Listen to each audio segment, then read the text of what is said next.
লাগিয়েছিল কে তোমরা জানো? যখন প্রীতি ওই বাড়িতে ছিল, মানে রনের বাড়িতে, তখন এই রায়বাগিনী ননদিনী ভাইয়ের নামে নিন্দা করে ভাইয়ের জন্য বিষ ঢালতো প্রীতির মধ্যে, জানো তোমরা? প্রীতির মধ্যে বিষ ঢালতো। রন যখন থাকতো না, প্রীতির মধ্যে ভাইয়ের নামে বিষ ঢালতো এই রায়বাগিনী ননদিনী। রন পরকিয়া করে, এটা আমি মানতে পারলাম না। ও পরকিয়া করে, এটা আমি মানতে পারলাম না। ও পরকিয়া যদি করতো প্রীতি তোমাকে ওই বাড়িতে রেখে, তাহলে তুমি থাকতে না জানার পরে। তুমি ওকে ভালোবেসে ছিলে এতদিন, তুমি ছিলে। তাই এই কথাটা বলে লোক হাসিও না প্রীতি, লোক হাসানো হচ্ছে। কন্টিনিউ বন্ধুরা ভিডিওটা দেখতে থাকো, কেউ স্কিপ করো না। আর একটা কথা বলে রাখি, এই যে পরকিয়া শব্দটা এসছে না, এটা কিন্তু প্রীতি বলেন, ওই রায়বাগিনী ননদিনী বলেছিল আমার ভাই অনেক মেয়ের সাথে। বাকিটা পুরো বুঝতে পারবে এই ভিডিওটা দেখো তাহলেই। রন একটা পরকিয়া করা ছেলে, রন একটা বাজে ছেলে, সেটা কে বলেছে? প্রীতি বলেছে। প্রীতি আজকে অনেক কিছু বলে দিয়েছে, একটা পোস্ট দিয়েছে ফেসবুকে। যারা যারা দেখোনি তোমরা দেখে আসো। রনের ক্যারেক্টার একদম সবার সামনে তুলে ধরেছে। কিন্তু কথাটা এটা নয়, কথাটা হলো প্রীতি বলেছে রন একটা পরকিয়া ছেলে, মানে এখানে নাম নেয়নি, রনকে উদ্দেশ্য করেই বলেছে, সেটা বুঝতে পারছি। কিন্তু কথাটা হলো একটা মুখে বলে দেওয়ার রাগের মুডে এবং একটা প্রমাণ দেওয়া অনেকটা ডিফারেন্স আছে, তাই না? সেটা না দেখেই তোমরা এরকম ধরনের মন্তব্য কি করে করো? রনকে ভেবেছিলাম একটা ভালো ছেলে, রন অবশেষে পরকিয়া করে, তাই জন্য আজকে প্রীতি এই ধরনের পোস্ট দিয়েছে। কি করে থাকবে একটা পরকিয়া ছেলের সাথে? যে ছেলে পরকিয়া করে তার সাথে কি করে থাকবে? এই ধরনের কথাবার্তা অনেকে দেখলাম পোস্ট করা হয়ে গেছে প্রীতির পোস্ট দেখে, অনেকে দেখলাম মন্তব্য করা হয়ে গেছে, অনেকে দেখলাম কমেন্টও করে দিয়েছে আমার এখানে, এবং অনেকে দেখলাম প্রীতির কমেন্ট বক্সে কমেন্ট করেছে।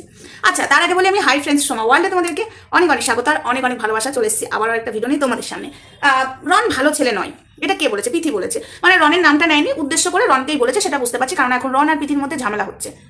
কিন্তু প্রশ্নটা হলো, রন পরকিয়া করে এবং এটা লিখেছে, রন যে বাড়ির ছেলে পরকিয়া করে সেই বাড়ির লোকই সেই বাড়ির ছেলে, মানে ছেলেকেই সাপোর্ট করে, পরকিয়া করে। ঠিক আছে, এই প্রশ্নটা প্রীতি বলেছে। আমি এই প্রীতির এই কথাটা আমি বিশ্বাস করে নিতে পারলাম না, রন পরকিয়া করে, একদম আমি মেনে নিতে পারলাম না। প্রীতি রনকে উদ্দেশ্য করে বলেছে, এটা আমি মানলাম।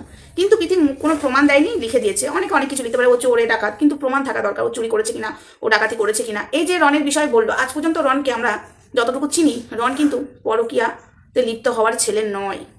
তবে প্রীতি যে কথাটা বলেছে, এখন যদি আমরা প্রীতির কাছে প্রমাণ চাই, প্রীতিও প্রমাণটা দিতে পারবে না, একদম জোর গলায় বলছি। কিন্তু প্রমাণটা চাইবো না। কেন চাইবো না জানো? তোমাদের মতো আমি হতে পারবো না। কেন বলো তো হতে পারবো না? আমি রন পরকিয়া করে, রনের ওই যে পোস্টটা প্রীতি দিয়েছে রনকে উদ্দেশ্য করে, সেটা নিয়ে ঝামেলা সৃষ্টি করতে পারবো না। প্রীতির কাছে বলবো না রনের হয়ে এই তুমি প্রমাণ দাও, এবং প্রীতির হয়ে রনকে বলতে পারবো না পরকিয়া ছেলে পরকিয়া করে, তোমার সাথে কি করে সংসার করবে, ঠিক হয়েছে তোমাদের মধ্যে অশান্তি হয়েছে, এটাও পারবো না। ঠিক আছে, এটাও পারবো না। এটা সত্যি কথা, এটা সিরিয়াসলি বলছি, এটা পারবো না। কিন্তু কথাটা হলো, এই যে রন প্রীতি বলে দিয়েছে, এটা নিয়ে তো মানুষ এখন এদের দুজনের মধ্যে তো একেতেই অশান্তি লাগাবার জন্য উঠে পড়ে লাগাচ্ছে। এটা নিয়ে এখন কেউ রনকে কাটাছেড়া করবে, কেউ প্রীতিকে বলবে প্রমাণ দাও, তুমি মুখে বলেছো, এখন কেউ প্রীতিকে নিয়ে কাটাছেড়া করবে। কিন্তু আমি দুটোই করতে চাই না। আমি না রনকে কাটাছেড়া করতে চাই, না প্রীতিকে কাটাছেড়া করতে চাই। প্রীতি যদি প্রমাণ দিত নিজে থেকে, তাহলে অবশ্যই রনকে বলতাম যে প্রীতির সাথে রেজিস্ট্রি হওয়ার পরে কি করে তুমি অন্য মেয়ের সাথে সম্পর্কে থাকতে পারো, অবশ্যই আঙুল তুলতাম প্রীতির পাশে দাঁড়িয়ে। কিন্তু প্রীতি প্রমাণ দেয়নি, আর প্রীতির কাছে প্রমাণ চাইবও না যে তুমি প্রমাণ দাও, প্রয়োজন মনে করি না।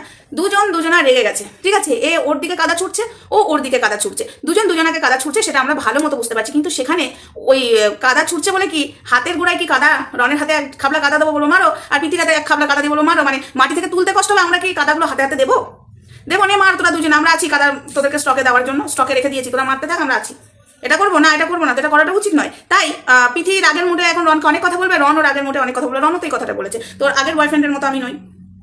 ও তো আগের বয়ফ্রেন্ডকে টেনে অবশ্যই উচিত করেনি, এটা আমি বলেছি, উচিত করেনি, আঘাত লেগেছে প্রীতি। আর প্রীতি যে কথাগুলো বলছে, তাহলে প্রীতি যখন জানতো রন পরকিয়া করা ছেলে, তাহলে প্রীতি কেন রনের সাথে এতদিন থাকলো? এটাও তো প্রশ্ন। এই প্রশ্নটা যাচ্ছে না তোমাদের মনে?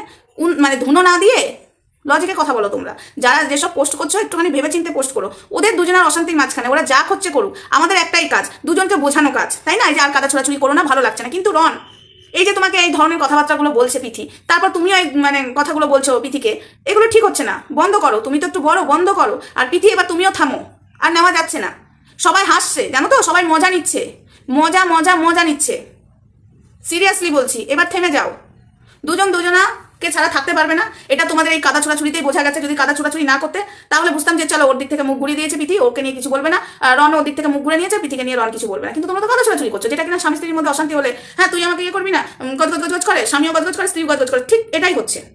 ঠিক আছে, যা এলিগেশন দেওয়া স্বামীর ওপরে চাপিয়ে দিই রাগের চোটে, স্বামীও চাপিয়ে দেয় স্ত্রীর ওপরে রাগের চোটে, সেটাই করছো তোমরা। দুজনাকে ছাড়া থাকতে পারবে না, সেটা পুরো পরিষ্কার বোঝা যাচ্ছে।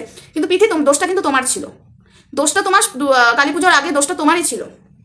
অনেকে বলছে দিদিভাই কী দোষ ছিল, দেখো সেটা আমি এখন এখানে বলতে চাই না, পরে বলবো। দোষটা কিন্তু পৃথিবী ছিল, ঠিক আছে, সে তার কাজের জন্য ব্যস্ত ছিল, সে তোমাকে টাইম দিতে পারেনি, কিন্তু এত দূর নিয়ে যাওয়াটা উচিত নয়। আজকে পৃথি তোমাকে একটা কথা বলি, আমি পৃথি বোনকেই বলছি, আচ্ছা পৃথি, তুমি যদি রনকে ছেড়েই দিতে চাও, তাহলে ওই যে রনের ঘরে আছো, রনের জিনিসপত্রগুলো গুছিয়ে কেন রেখেছো? তুমি রনকে সহ্য করতে পারছো না, এদিকে রনের ঘরেই আছো, তাই তো?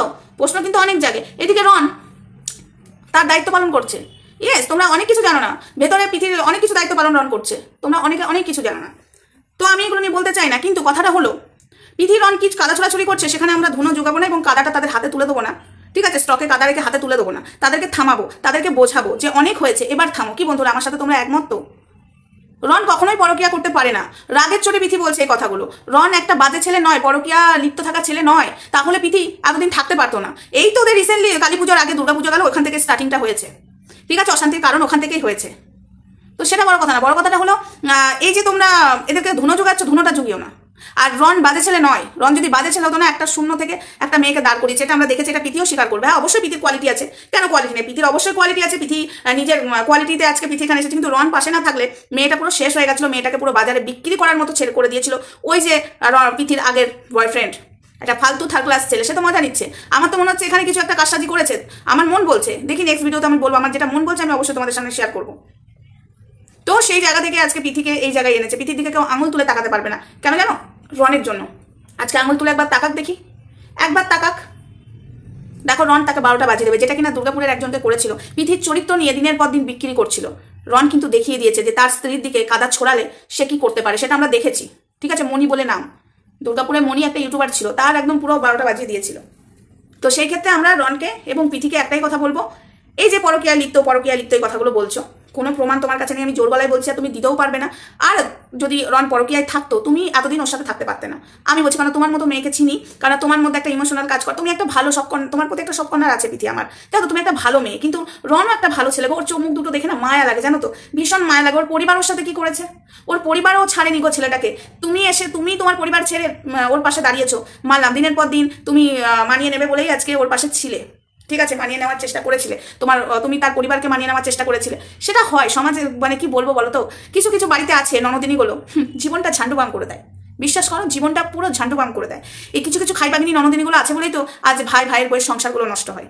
সিরিয়াসলি বলছি, এরা নিজেরা সংসার করবে না, বিয়ে হয়ে যাবে, বাপের বাড়িতে বেশি ফকর দালালি মারবে। নিজের শ্বশুর বাড়িতে ফকর দালালি মারার ক্ষমতা নেই, কিন্তু বাপের বাড়িতে ফকর দালালি মারবে, বড় বড় ডায়লগ দেবে। কিছু না করলেও কিন্তু দোষ, কিছু না করলেও দোষ, ঠিক আছে? বাড়ির বউদের দোষ কে দেবে? ওই ননদগুলোই দেবে। আজকে দেখো সে কতটা কষ্ট পেয়ে, সে তার রাজপ্রাসাদ ছেড়ে সে ভাড়া বাড়িতে ছিল তোমায় নিয়ে, বলো তো? তুমিও এসেছো তার তোমার পরিবার ছেড়ে রনের পাশে দাঁড়াতে।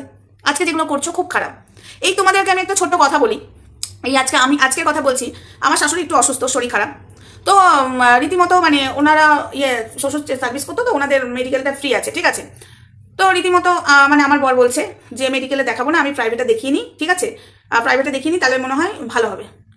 তো আমার ননদ ফোন থেকে ওই পাশ থেকে বলছে, কেন রে, সোমার ভয়ে প্রাইভেটে দেখাতে যাবি? প্রাইভেটে মানে কতটা হারামি, মানে আমি কিন্তু কিছুই বলিনি তার মা অসুস্থ, সে কোথায় নিয়ে যাবে না নিয়ে যাবে সেটা তাদের ব্যক্তিগত ব্যাপার, কিন্তু আমি কিছুই বলিনি। কিন্তু এখানে মানে আমাকে খোঁচা মারা হয়ে গেল, তখন মাথাটা অটোমেটিক গরম হয়ে গেছে। তাহলে এত করি, এই ননদগুলো কিন্তু আমার শাশুড়ি বলতে আসেনি, এই ননদগুলোর জন্য সংসারটা পুরো জ্বলে ঝান্ডু বাম হয়ে যায়, যেটা কিনা রনের ক্ষেত্রেও সেটা হয়েছে, পৃথি তোমার ক্ষেত্রেও সেটা হয়েছে। ওই খাইবাগিনী ননদিনী আজকে তোমার যতই বলি, কিন্তু একটা টাইম কিন্তু ওই ননদের সাথে তোমার ভাব হয়ে যাবে, ঠিক আছে? এই যে আমাকে এত কথা শোনাই বলে বিশ্বাস করুন, আমাকে ওই আমার বড় ননদ আছে বিবাহিত, বিয়ের পরে, ঠিক আছে, ছেলে মানুষ করছে, এখনো ছেলে মানুষ করার নাম করেও এখনো ছেলে মানুষ করে বাপের বাড়িতেই থাকে বেশিরভাগ, শ্বশুর বাড়িতে যাবে আবার চলে আসবে, এটা হলো ওর কাজ। বাপের বাড়িতেই পড়ে থাকে, ছেলে মানুষ হচ্ছে। ছেলের আজ ক্লাস 5-এ উঠে গেল, এখনো ছেলে মানুষ হচ্ছে, বাচ্চা ছেলে, এখনো ছেলে মানুষ হয়নি, ঠিক আছে? বাচ্চা ছেলে তখন কে নেবে, এখনো তাই কোলে ছেলে হয়ে আছে এখনো। তো যাই হোক, সে বড় হয়ে গেছে, কিন্তু সে যায় না শ্বশুরবাড়ি, এখানেই, ঠিক আছে? 5 মিনিটের রাস্তা নয়, তাও যাবে না। ওই বাপের বাড়িতে থাকবে, সবার উপর ছুরি ঘোরাবে, সবাইকে জ্বালিয়ে ছাড়খাড় করবে। আর একবারে কুড়ে, 1 নম্বরের কুড়ে মহিলা, ঠিক আছে? কুড়ের থেকে কুড়ে, আর কি বলবো, আমার তো মানে আমার শাশুড়ি ওপরে চোটপাট করে, মানে একদম থার্ড ক্লাস মহিলা, কথায় কথায় আমার দোষ খুঁজে বেড়ায় একদম। কিন্তু ওই যে ঠাকুর যে ফুলে সন্তুষ্ট, সেই ফুলে আমি চুপচাপ থাকি, উত্তরটা দিই না। কেন উত্তরটা দিই না জানো তো? ওই মেয়ে ছেলের সাথে উত্তর দেওয়া মানে দিনটা খারাপ নষ্ট করা। কিন্তু সবারই আমিও কিন্তু ননদ, আমারও ভাইয়ের বিয়ে হয়েছে, কই আমরা তো যে ফকরদালালি যাই না, বছরে একবার যায়নি কি সন্দেহ আছে, কেন জানি না, ছেলে পিলের পড়া নিয়ে ব্যস্ত থাকি, ঠিক আছে? আর এই যে আছে খাইবাগিনী অসভ্য একটা, কি বলবো, কথায় কথায় দোষ খুঁজে, তুমি সাথেও নেই পাচ্ছেও নেই, কিন্তু ওই যে যখনই আবার দরকার পড়বে তখনই ভাব হয়ে যাবে, আমাকে যখনই খাটাবার জন্য তখন ভাব, ওটাই। তো তাই যাই হোক, একটাই কথা বলছি, দুজনে ভাব করে নাও, এগুলো আর করো না, ভালো লাগছে না কাদা ছোড়াছুড়ি, যেভাবে চুলোচুলি চলছে জাস্ট মেনে নেওয়া যায় না। আর আমাদের রন খারাপ ছেলে নয়, রন অতীব ভদ্র ছেলে, অতীব ভালো ছেলে, পিথিও অতীব ভদ্র মেয়ে, অতীব ভালো মেয়ে। তাই রনের মাথাটা কেউ খেও না ওরকম বাজে কমেন্ট করে, আর পিথির মাথাটাও কেউ খেও না যে পরকীয়া ছেলের সাথে কি করে তুমি সংসার করবে। ভালোই হয়েছে, ছাড়াছাড়ি হয়েছে, ছাড়াছাড়ি হয়নি গো, ছাড়াছাড়ি ডিভোর্স হয়নি, রেজিস্ট্রি এখনো হয়েই আছে ওরা, ঠিক আছে? না জেনে শুনে বেশি কেউ কথা বলো না। আর একটুখানি নিজের কথাটাও বলে ফেললাম, ওই ননদের কথা এলে আমার মাথা পুরো গরম হয়ে যায়। আমার ঘরে 2 পিস আছে, 2 পিসের মধ্যে 1 পিসটা মহাবজ্জাত, বিবাহিতটা, বিয়ে হওয়াগুলো মহাবজ্জাত, ঠিক আছে? বজ্জাতের বজ্জাত, বাড়ির নিন্দা করতে নেই, কিন্তু মাঝে মাঝে এই রনের দিদির কথা যখনই আমার মনে পড়ে যায়, এই ননদের কথা, আপদ বিপদ নিয়ে ঘর, সারা জন্ম জ্বলি আমার ঘর জ্বালানি, পর বুলানি, রায়বাগিনী ননদিনীর কথা যখনই মনে পড়ে যায়, চরম করে আমারটার কথা মনে পড়ে যায়। মানে নিজে খাবো, নিজে পড়বো, বাপের সব কিছু নেবো, মায়ের সব কিছু নেবো, কিন্তু কিছু যা হবে সব কিছু এই সমাজ সাধনা করবে আর আমার বর করবে, ঠিক আছে? আর কেউ এগিয়ে আসবে না, সব কিছু। এই তখনই আমার মাথাটা গরম হয়ে যায়, তখন নিজের কথাটা বেরিয়ে চলে আসে। এই আমার ননদটাকে সত্যি কথা বলছি, ওকে অনেক রকম করে জব্দ করতে চেয়েছিলাম, কিন্তু জব্দটা কাকে করবো? বিপদে পড়লে তো সেই আমাকেই ছুটতে হবে, আমার বরকেই ছুটতে হবে, ঠিক আছে? চেষ্টা করেছিলাম, তারপর দেখলাম না, সে তো আমাকেই ছুটতে হবে, আমার বরকেই ছুটতে হবে, নাহলে এটাকে জব্দ করার আমার খুব ইচ্ছা। ও যেখানে যায় সেখানটা জীবনটা খেয়ে নেয় সবার। তো যাই হোক বন্ধুরা, নিজেরটা একটু বলে ফেললাম, মানে নিজের বাড়ির আর কি বলবো। আমার শাশুড়ি খারাপ নয়, কিন্তু আমার শাশুড়ি মোটেও খারাপ নয়। আমি যদি একটুখানি মাথা করে পড়ে যাই, আমার শাশুড়ি পাগল হয়ে যাবে, কিন্তু এই বজ্জাতটি, এই বজ্জাত ননদটি পুরো জীবনটা, ঘর সংসারটাকে জ্বালিয়ে রেখে দিয়েছে। আমার ঘরের ননদটি পুরো সংসারটাকে জ্বালিয়ে রেখে দিয়েছে, পাত্তাও দিই না ওকে। কিন্তু ওই যে মাথাটা খাবে কানের গোড়ায়, কুটকুট করে কথা বলে, একটা টাইম থাকে, শুনতে শুনতে একটা লিমিট ক্রস হয়ে যখন যায়, তখন মাথাটা গরম হয়ে যায়।